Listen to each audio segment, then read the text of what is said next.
It's the 4th of July, 2022. Good afternoon. Welcome to Newsbeat. My name is Kenneth Jesse. Here are stories making headlines this hour. Government justifies turn to the IMF, optimistic it will help stabilize the economy and restore buffers to make it stronger. Officials from the fund expected in the country to assess the request on Wednesday.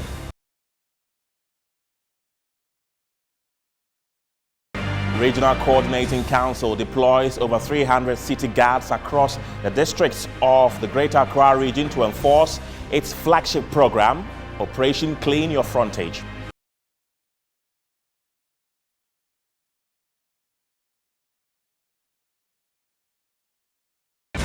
ECOWAS lifts economic and financial sanctions imposed on Mali after its military rulers proposed a 24-month transition to democracy and published a new electoral law.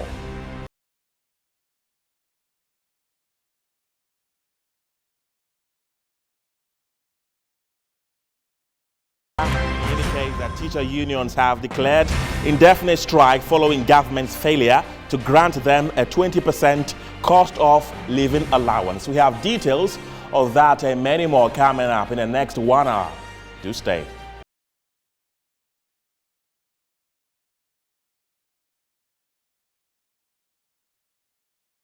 Hello again. Let's begin with news just coming in, which indicates that teacher unions have declared indefinite strike following government's failure to grant them a 20% cost of living allowance. I've been joined in the studio by my colleague Elvis Andor to tell us more. Elvis, welcome to the program. What more can you tell us? Okay, so pending the cost of living allowance, that is the 20% that has been on the table of discussion for about 2 months now after the 1st May incident, as in the marking of the union's day.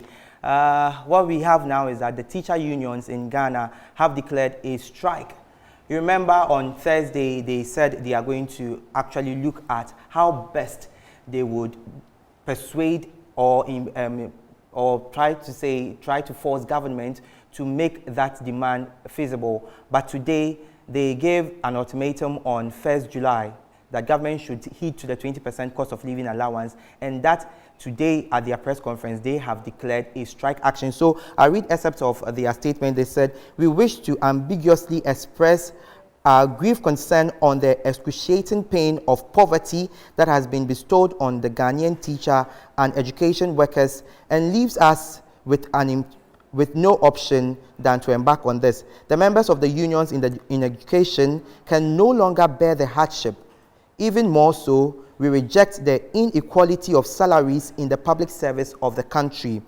We have been compelled under the current circumstances to publicly communicate to Ghanaians on our intention to go on strike, having gone past through June 30, 2022 deadline. We gave government an ultimatum for the payment of the cost of living allowance COLA. Consequently, we have decided to embark on a strike effective Monday, July 4, 2022. By this, we are informing the general public we are withdrawing all our services in all the pre-educational space, teaching and non-teaching." And so this is the end of the statement, and this has been signed actually by the General Secretary of NAT, the President of NAGRAT, right, the General Secretary of TEU, and also the President of CCT Ghana. So, okay, so what is likely going to happen? What is the effect on the country now that they have declared an indefinite strike? Obviously, teaching will no longer be effective. Teachers in the public space will now have to be on strike. It's as to whether they are going to embark on a sit-down strike, that we don't know. But obviously, this is a strike which would prevent them from giving their services to any of the, let me say, the schools that they teach in. So teachers will no longer be seen in the classroom. I think the best people that we can follow up on to see whether the 20% cost of living allowance would be paid them or not be paid them is the Fair Wages and Salary Commission. And I think they would have more answers to this. So currently, teachers are on strike, we can say, and if this will be, let me say, a wake-up call for the president or the appropriate ministry to take it up and see to their demand, then I think it will be done within the shortest possible time. Right, that is a developing story which we will obviously follow up to the latter. Thank you very much, Elvis Andor, for joining us in the studio. He's our correspondent here at the Metro TV newsroom. So in case you haven't heard, Trade Union Congress have declared indefinite strike. Away from that, Trades Minister ALLOWANCE has responded to critics who accuse government of overborrowing and economic mismanagement. At a meeting with private business owners on Monday, he said the MPP government was left with no choice than to borrow to drive its transformation agenda, while at the same time working to successfully exit an IMF program it had inherited from the previous government. The circumstances in which we found ourselves were very difficult. Low or stunted growth, high inflation, high debt, all the indicators of an economy that is in severe distress were apparent at that time. But the point is that we did something which probably we've not explained quite, I would say, eloquently to people. We were in an IMF program when we took over. We decided that we had no choice but to complete the program. But once we took the decision to complete, our strategic objective was to exit. Because again, there's no evidence where the IMF itself, by its program, can create prosperity for you. So IMF comes in purely for stabilization, for balance of payment support and liquidity support.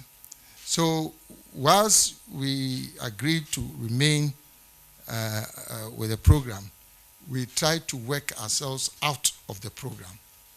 And that's what we did. So again, the evidence is that within 2 years, we're able to meet all the conditionalities and the requirements for the program. And we're able to exit with our chest out. I remember Madame Christine Lagarde, very uncharacteristic of the World Central Bank, IMF, you know, the World Bank, the IMF is the World Central Bank. She actually was praising us when we were exiting. But I'm making this point because whilst we agreed and decided that we would keep to the program through fiscal consolidation and prudent expenditure management and control, we decided also at the same time to embark on an aggressive transformation program. And it's important that we understand that. Whilst we were ensuring that we achieve fiscal consolidation with the IMF program, at the same time, and it needed a lot of courage, that whilst you are doing that, you at the same time decide to embark on a transformation program. Because if the transformation does not occur, you go back to IMF. You come back to square one. And to get into the substance of a transformation program, it requires a lot of money. There is no way you can achieve transformation without resources. And that was one of the main reasons why we had no choice but still to borrow to fund the transformation agenda that we were pursuing in parallel. And so it's clear, agricultural transformation, planting for food and jobs, planting for export and rural development. If you come to industrial transformation, a very comprehensive program, 10-point agenda for transformation. Maybe we won't have the time to talk about it. Maybe during question time, we can get into it. But the content of our industrial transformation is so comprehensive that it is an entry point for those of you in the private sector to use that as the basis for. So that is the Trades Minister, Alan Martin. Let's now shift our focus to the Information Minister, Kojo Ponkroma, who has justified government's reasons for going back to the IMF for a bailout. He, however, maintains government will do all it can to protect its flagship programs when it enters negotiations with the International Monetary Fund. He spoke on Accra-based City FM. But I think we must go into it with the mindset that the administration is minded to, as much as possible, protect what matters to the Ghanaian people. A lot of people are worried that what matters to them, public sector employment, some of the programs like the Free Senior High School program will be truncated.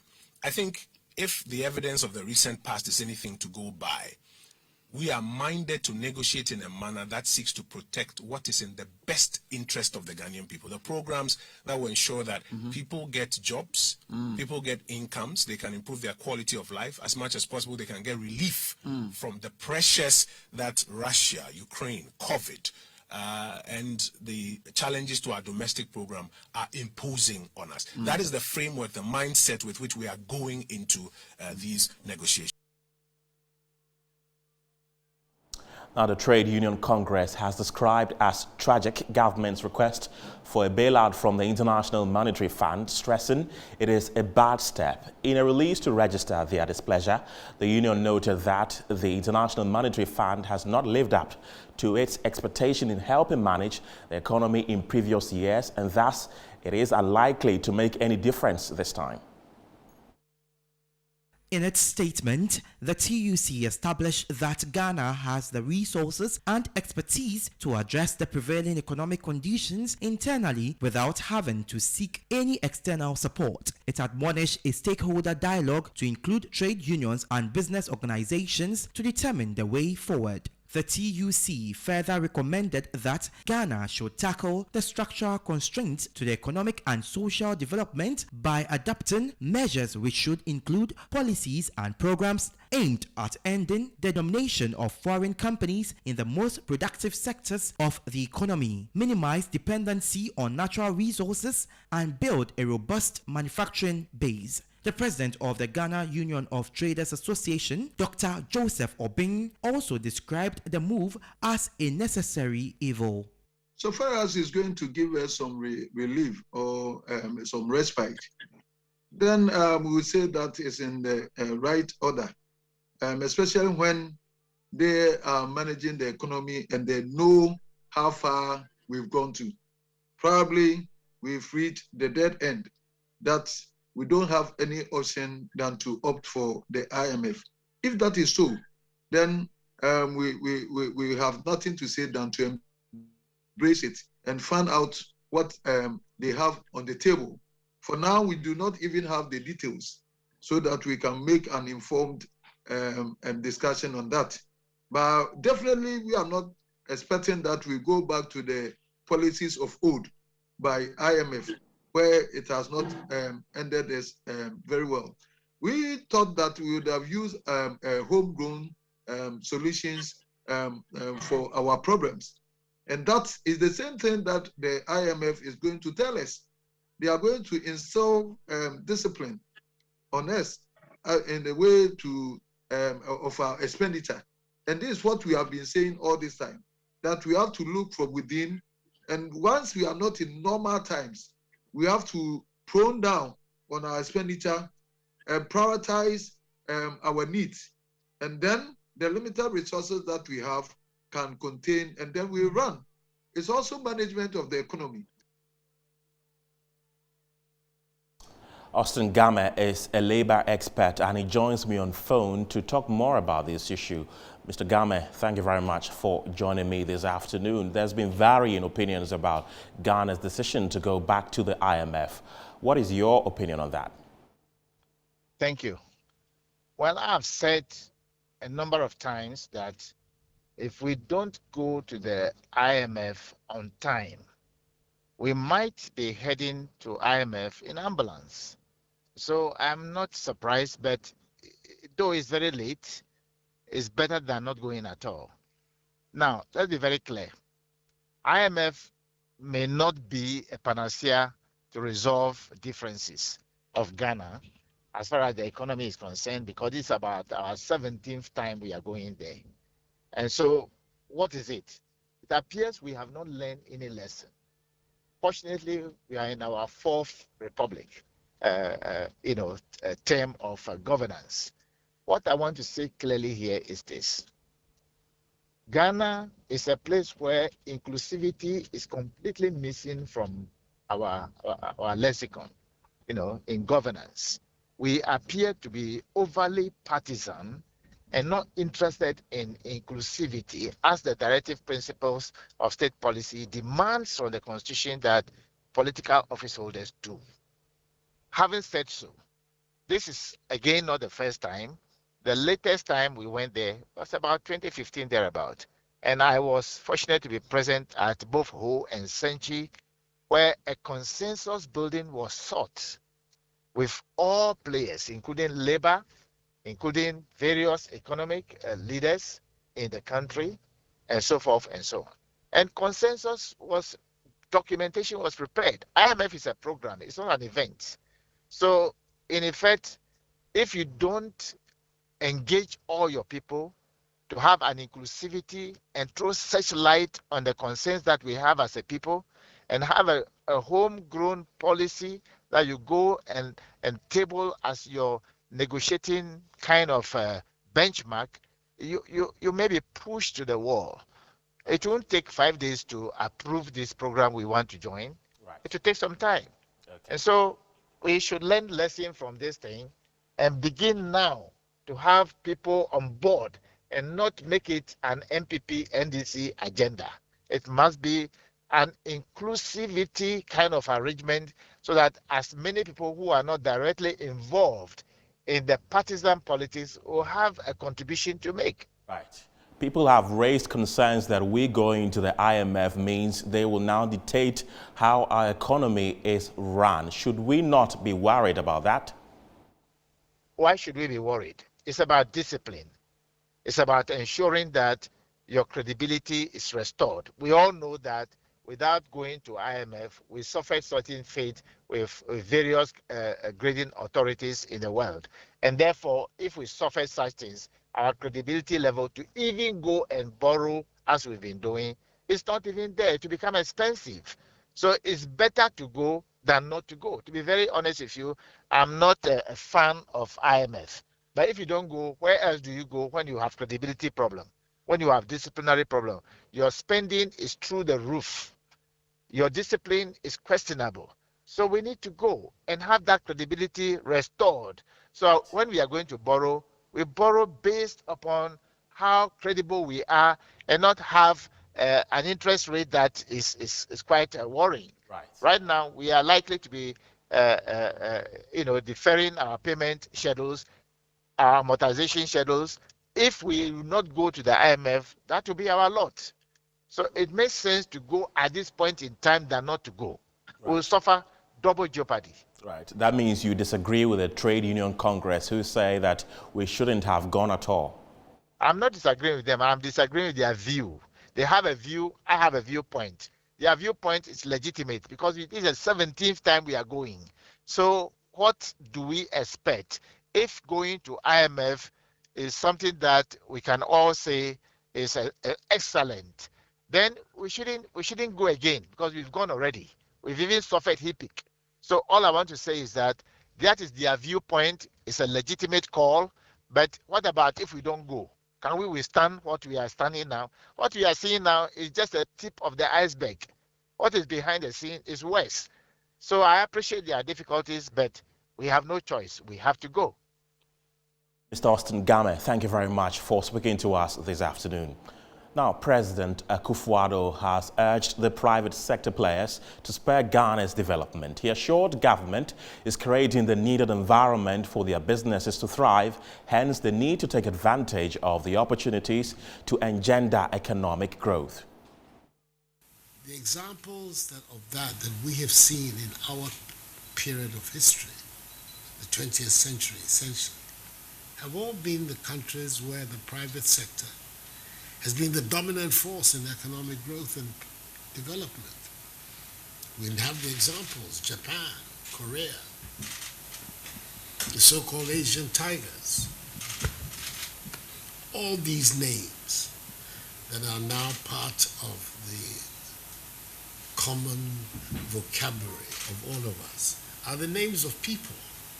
Hyundai, Toyota, Marubeni. They're all the names of people who founded these enterprises and that have now become worldwide entities. So that is the example.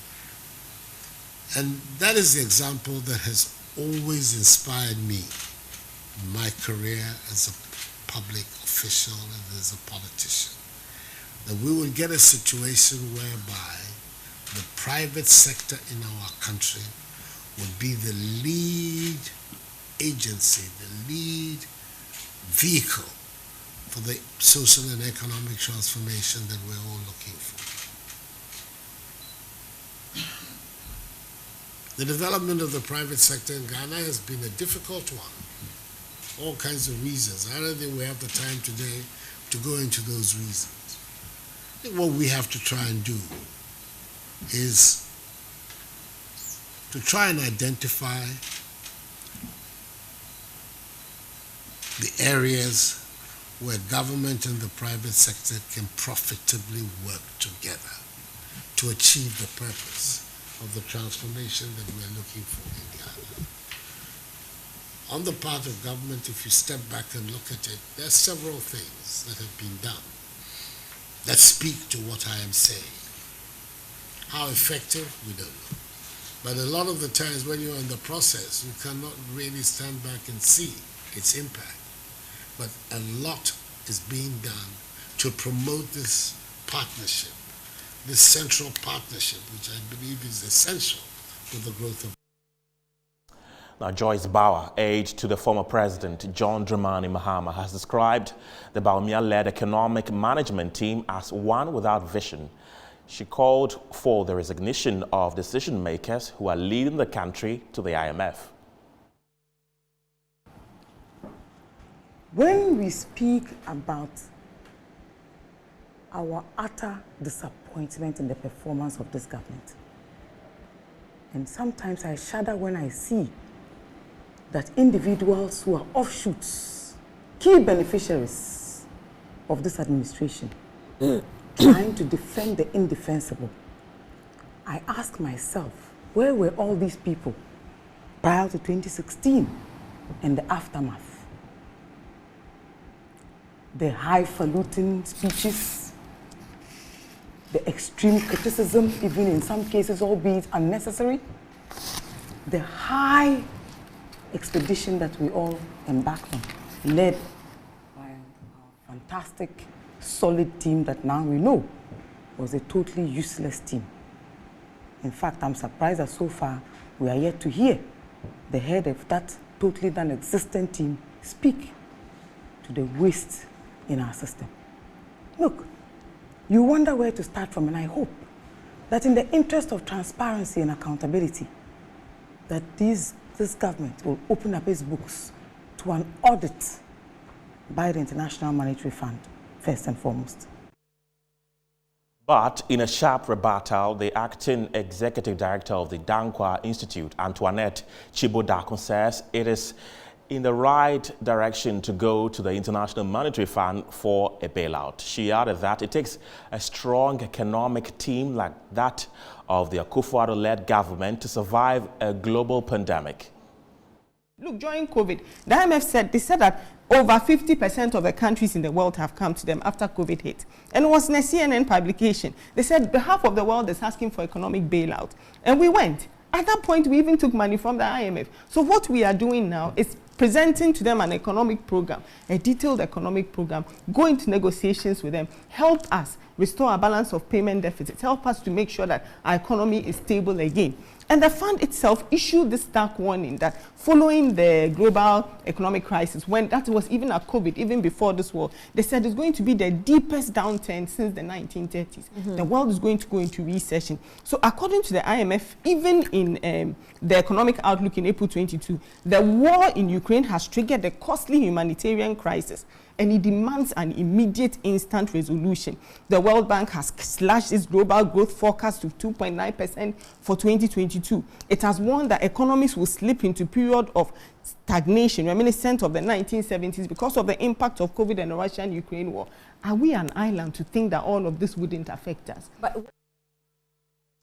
So let's still stay on the IMF conversation, and I've been joined on the telephone lines by the National Youth Organizer of the People's National Convention, PNC, Mark Ewisi Akon, to tell us what the PNC would have done if they were in that position. Welcome to the program. Thank you very much for having me. Right. If PNC were in government today and we're faced with this economic challenge that we are facing now, would you have gone to the IMF? A very good afternoon to you and your cherished viewers. I think if the PNC would have been in government, I'm not sure that this would be the way the PNC would have managed the economy. To the extent that currently our economy is in shambles, our economy is in coma, and as we speak, the economy is in an intensive care unit, which needs a rescue from the IMF. Currently, the decision has been made by the president, ordering the finance minister to begin negotiations with reps of the IMF to ensure that we're able to have a financial discipline and then also to look at our balance payments. Of course, yes, we are on a crossroad and we don't have anything to do, but rather to take this hard decision. Of course, there are few recommendations and suggestions that ought to be made, because looking at where we are, we cannot continue to sit in our economic difficulties and challenges because many people are really suffering. And so we ask ourselves that what is the way to go?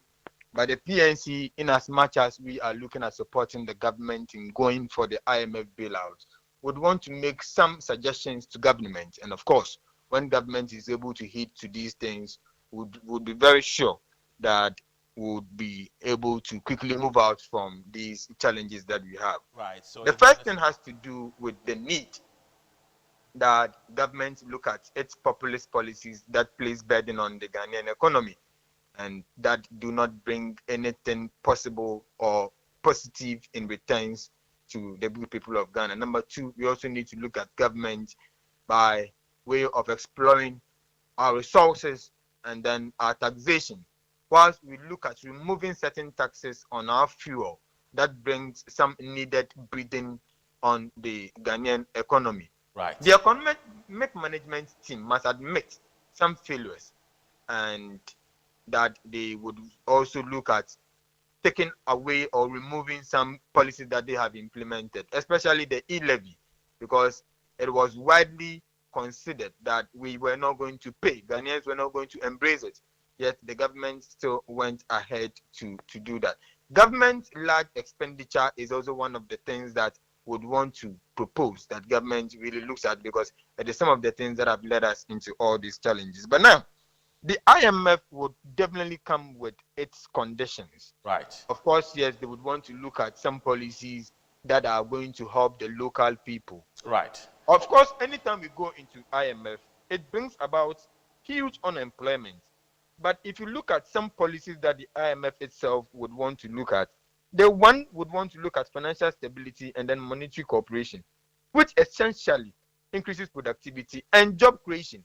So if we are going on to the table with this IMF and it is going to happen that we're going to curb down employment and public sector, then it means that the IMF's own credibility or its own policy position would not be adhered to, in the sense that they would be looking at a country that has about 12-point-something% unemployment rate to increase, and that will not be in a good position for us as a country. Right. Mark, I'm afraid we have to end the conversation here, but thank you very much for your analysis.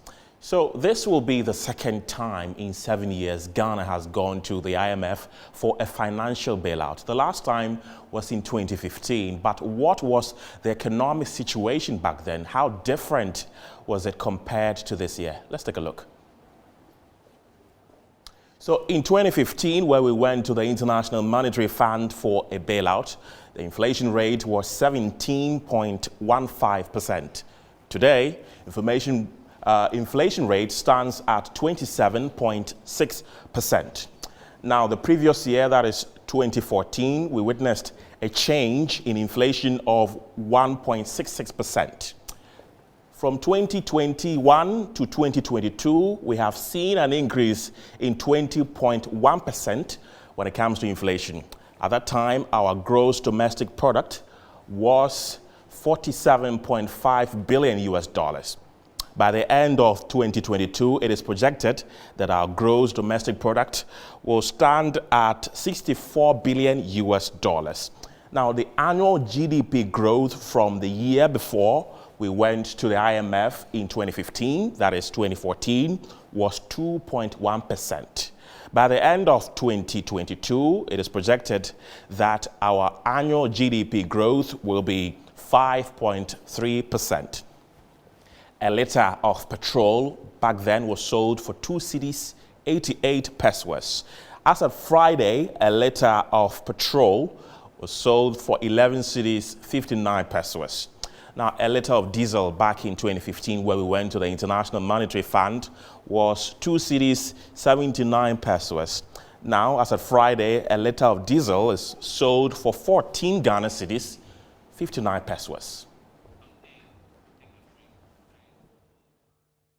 What a difference 7 years can make. We'll be back after this break.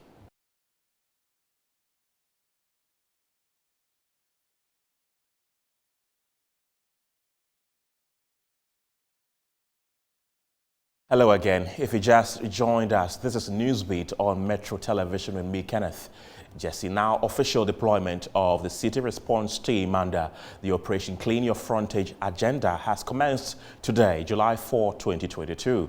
Prior to the development, the regional minister, Henry Korte, admonished personnel from the city response team to eschew all forms of abuse and brutalities in their line of duty. According to him, personnel are not obliged to make arrests or seize items, but to ensure the citizenry adhere to the bylaws through dialogue. They have been trained, and they are not calling us. And you call radio stations. Yes, I have some of your names. Patience is a virtue.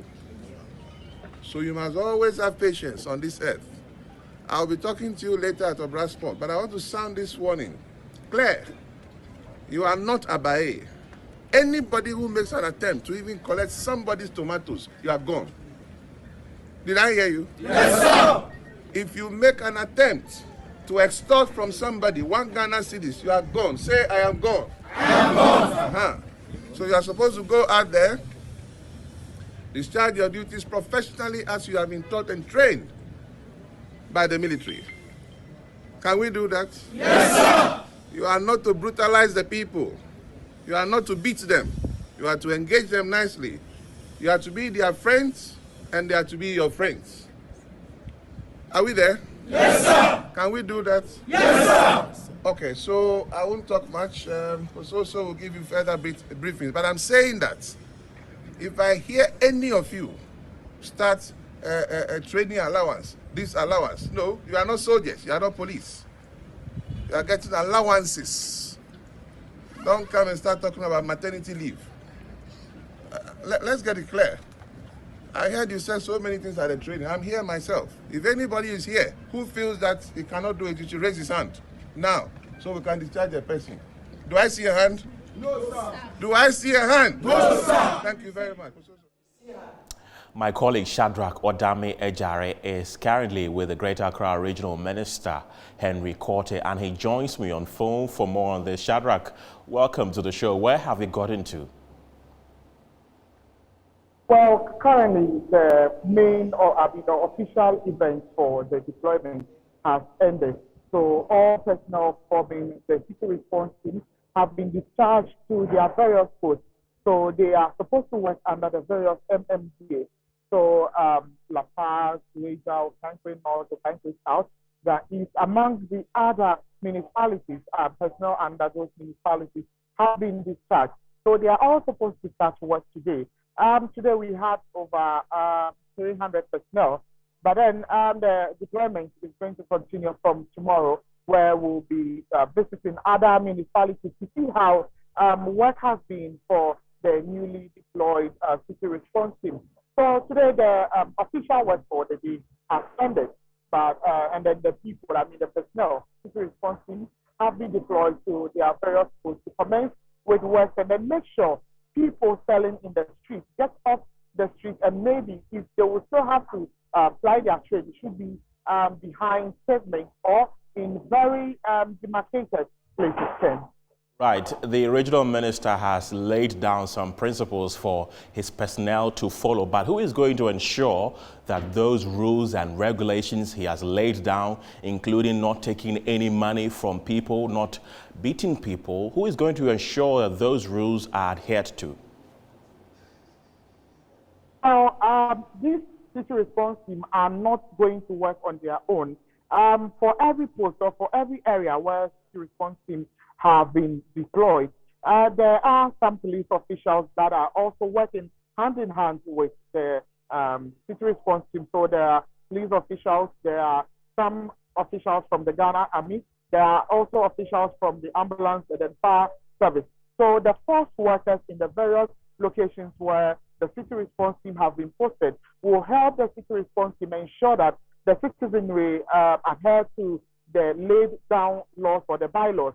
Right. So if there is the need for an arrest to be made, then the city response team would have to channel the information or relay the information to the next force worker, which is either the police or the Ghana Army, to help in that line. So the police will come in to enforce or make an arrest, but not for the city response team to go out of their line of duty to make any arrest or make out any form of abuse or brutality to any citizen. Shadrach Odamiejare, thank you very much for that insight. Away from that, President of the Patriotic Muslim Front, Haruna Mohammed, has hinted of a court action against the Hajj Board following its request for the payment of additional 7,000 Ghana cedis, else they forfeit their slots for the 2022 annual pilgrimage. Affected Muslims who paid their fees in the 2020 year could not travel due to COVID-19 restrictions are calling on the government to intervene since they have lost hope in the Hajj Board. It was behind the background of our disagreement with the board. That is how come we demonstrated, and we wrote letters to them reminding them of the agreements, and they failed to reckon that things were out of hand. And so for us, the board here, we are not more talking about their credibility because they have lost it. Therefore, we are no more interested in listening to the board, but the president. I have not heard from the government, but I think that since the demonstration, we issued an ultimatum, which was 1 month, and we're expecting within the month, we'll be hearing from the president or the government to addressing our concerns. The last resort was going to court. And going to court means the court would redress our concerns and address the Muslim Ummah concerns. Now, the redress we shall be seeking included the criminality aspect of what Sheikh Isikwe went to do in Saudi Arabia, and the credibility aspect, which is the breach of his own words, that's the contract. And so certainly, if it comes back to say, look, don't go to court, we are willing and ready to refund those monies to the pilgrims who left their monies in 2020, we don't have a problem. Either I'm not interested or we are not interested in going to court or litigation.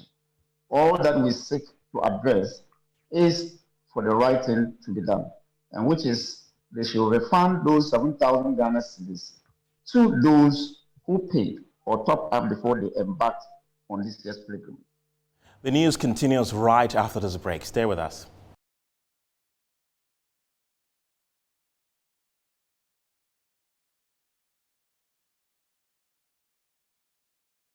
Welcome back. Winston Taki is in the studio already for the latest in business. Winston, take over. All right, it's time to bring your business right up to this. Our first business story. The World Bank says Ghana's macroeconomic outlook faces significant risks, a situation that has compelled the government to seek support from the International Monetary Fund.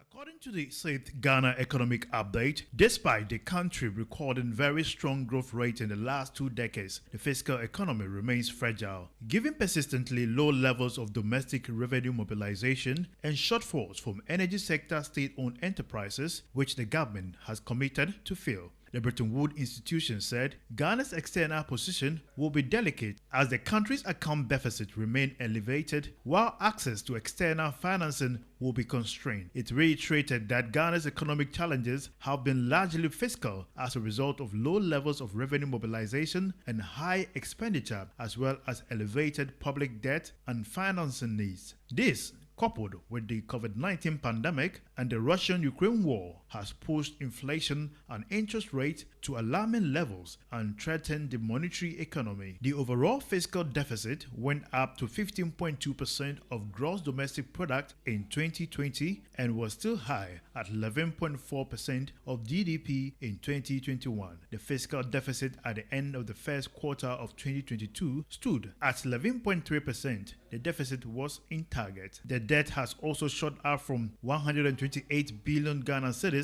in 2016 to 360 billion, approximately 78% of GDP as of March of 2020.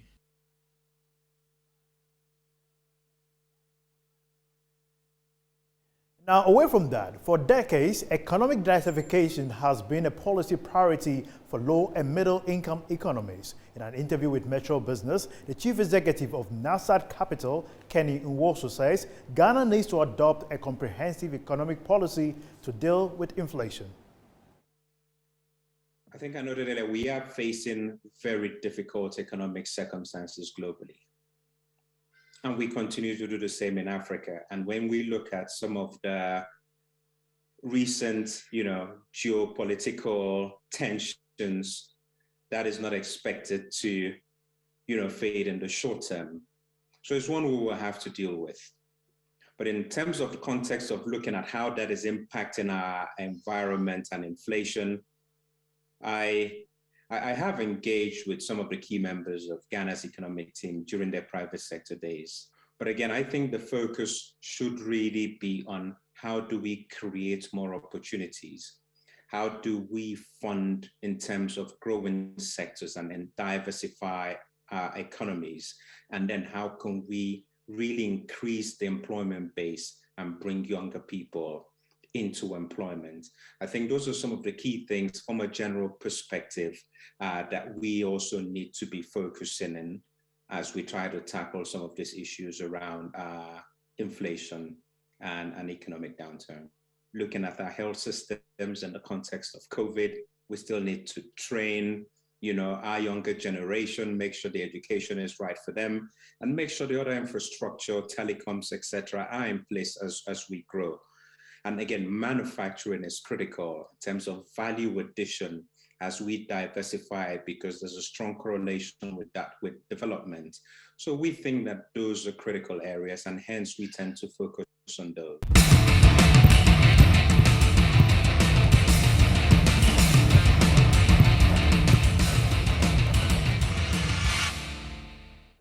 It's 48 past midday here in the Ghanaian capital, Accra. My name is Phil John Quarten. It's time for sports. The 2023 African Cup of Nations, scheduled for July-June in La Côte d'Ivoire, will be played in February 2024. The Confederation of African Football announced yesterday after the extraordinary meeting held in Morocco. Patrick Masepe is the president of the Confederation of African Football.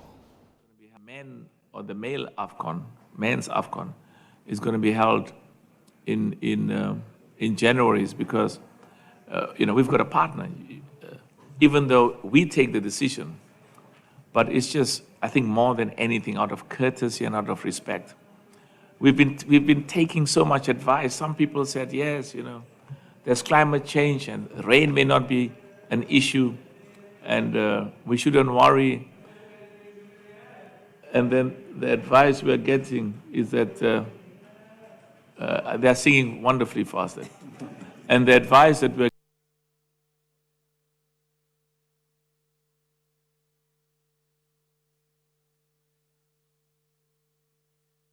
From Rabat, we are back here in Accra, and the former captain of Accra, Amankwah Miracle, has called on the leadership of the former club to either prepare very well for the African Confederation Cup competition or abort the campaign entirely. Amankwah Miracle indicated that the team must try and improve on what they did at the last competition. For me, I wish maybe I'll have my way that we can postpone as to when we are ready. You know what I'm saying? It does not mean maybe I'm trying to disrespect the team, but then for me, preparation is very important, and as much as we also need quality players as well to meet that standard, because it's a different ball game altogether. You know what I'm saying? So for me, yeah, I think it's also very important to have experience, and the more you represent, the more you have the experience. And so in our time, that was what, you know, what happened. We went 97, 98, 98, 99, 99, 2000, and then we won. And so I think having that platform, they need to work extra hard. And for me, the last year was very embarrassing, you know what I'm saying. But then apart from that, they have to learn as what they did wrong that resulted in that kind of results. And then apart from that, they need to also strengthen the good side of it, and then make sure they do better than what they did last year. So I know with consistency, yes, they can get there.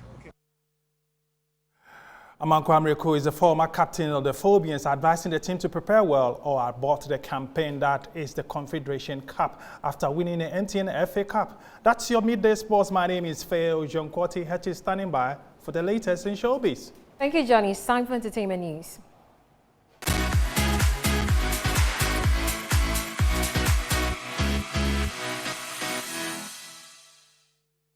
Now, I Slept With Your Wife, another thrilling and exciting play by popular playwright Uncle Ebo White, which happened over the weekend, was a success. Despite public outcry of economic hardships in the country, we speak to Kenneth Saki, who is the head of media relations at Riverman Production, on the success of the play over the weekend. Well, first off, I'd want to say good morning to your audience. And then also, I'd want to say that people value quality, people value good things. People identify with fantastic stuff. So anything that is worth their time and their money, I believe that they're going to invest into it and make sure that they have the best of it. And of course, Riverman Productions and Uncle Ebo White have brought Ghanaians quality theatre over the past 14 years.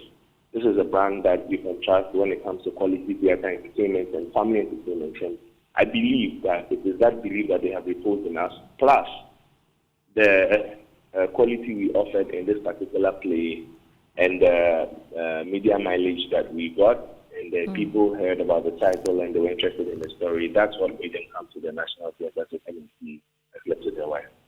Key thing for us at Riverman is the fact that there are three things. One, excellence. Two, creativity. And three, consistency. Now, let's move on to some international entertainment news. Drake performs with Backstreet Boys as part of their DNA World Tour. Rapper Drake joined the boy band during their performance of I Want It That Way. It was the second of two shows the group performed in Drake's hometown as part of their DNA World Tour. Before launching into the iconic song, People magazine, crediting online footage, reported that Drake shared a personal story about why the Backstreet Boys hit is significant to him. At 13 years, I had a bar mitzvah, and at my bar mitzvah, for the first time in my life, this girl I was in love with came up to me while one of the greatest songs in the world was playing, and she asked me if I would dance with her. It was the first time I ever felt acknowledged, and it was the first time I ever felt like, I had a shot at being cool. According to a video posted on the band's social media, Drake contributed his vocals to a few harmonies, but mostly danced, hyped the enthusiastic crowd, and enjoyed the performance from the best seat in the house. That's it for entertainment news on Newsbeat. My name is Harriet Adi Kenneth. Good to see you, Harriet, and thanks for the entertainment update. International news is next.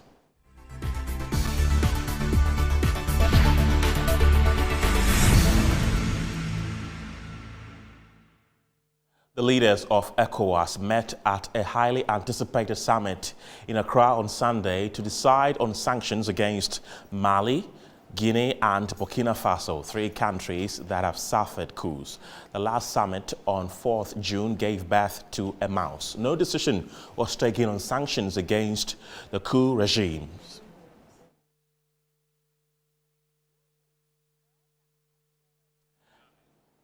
That's it for now, but before we go, a look again at our top stories. Clear indefinite strike following government's failure to grant them a 20% cost of living allowance.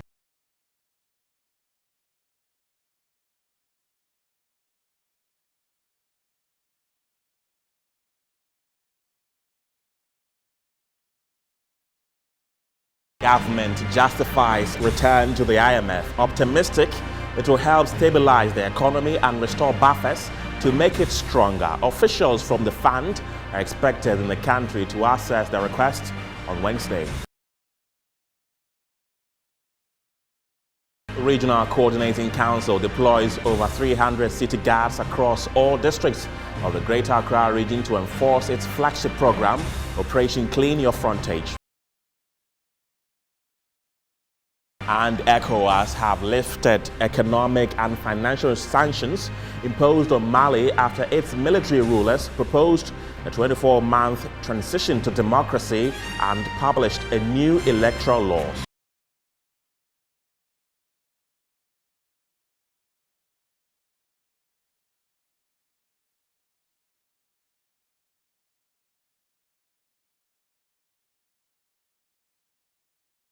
My name is Kenneth Jesse. Thanks for watching. Bye for now.